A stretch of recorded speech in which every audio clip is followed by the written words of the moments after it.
Marvel, I'm begging you to stop repeating one bizarrely consistent villain story mistake. The Marvel Cinematic Universe struggles with the consistent quality of its villains, and I hope they stop making the same mistake. The MCU is the most successful film franchise ever, but its villains have been a recurring weakness. While the franchise has many excellent antagonists, such as Thanos, Killmonger, and Loki, the success rate of its villains varies. Some films thrive despite the lack of a captivating villain, while others suffer. It can be hard for audiences to care about a film's plot if they aren't intimidated or worried about an impending danger. In recent years, Marvel's villain issue has become even more prominent, and its latest film, Captain America: Brave New World, also suffers from this problem. While the leader has a few menacing qualities, the film is overstuffed with side villains that leave the leader underdeveloped. Giancarlo Esposito's Sidewinder is another victim of this issue, since he's only a small part of the plot. An overabundance of villains has been an issue with Marvel before the MCU, like Spider-Man 3, but I'm begging for Marvel to spread its villains out so they're not wasted. Marvel has way too many villains for the MCU to introduce them one by one. Marvel Comics has existed since 1961 and has expanded immensely since. There are a seemingly endless number of heroes and villains within this universe, and new ones continue being introduced. Marvel can't create projects focusing on every single hero, and it's the same for its villains. Not every villain can be the centerpiece of a film, so the studio needs to carefully decide which ones should be central antagonists and which are better as side characters. MODOK isn't the only major villain from the comics whose MCU tenure was wasted, as other villains also suffered from having a short story that lasted for one film.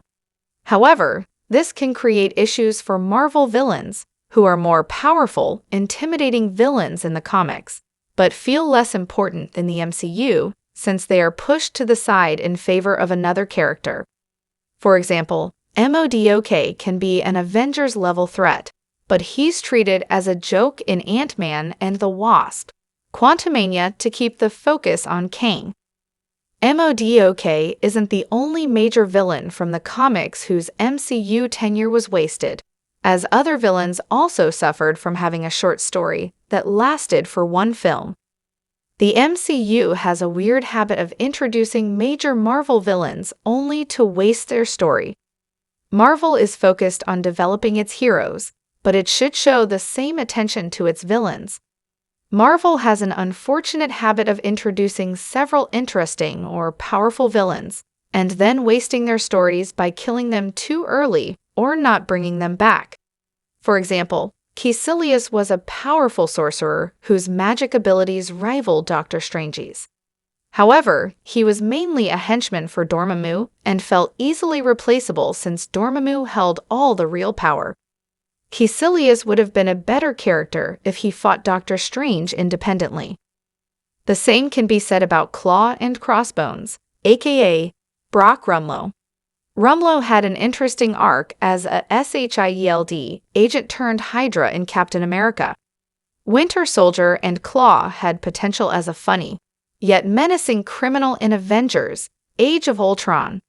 Unfortunately, both became cannon fodder in their follow-up appearances in Captain America, Civil War, and Black Panther. Meanwhile, Spider-Man: Homecoming introduced Scorpion in a post-credit scene, and he still hasn't returned. There are a lot of MCU villains who deserve more time to shine. The MCU already has the perfect way to fix its villain problem. The MCU can easily remedy this villain problem by having them return for different projects. Unless they're dead, there are still plenty of opportunities to develop certain villains. Loki is the best example of expanding a villain and giving them a memorable arc. Fortunately, Marvel may have found a solution with Thunderbolts. While these characters would be classified as anti-heroes, I'm excited that Ghost, Taskmaster, and John Walker are getting another shot. They're complex characters who can be redeemed through their involvement with a new team. It also allows Marvel to improve characters like Taskmaster, whose adaptation in Black Widow was disappointing. I don't care that Marvel changed Taskmaster's backstory, but the character wasn't nearly as captivating as they are in other media. The notion of a team of villains or antiheroes is a clever way for MCU villains to return without being central parts of another story.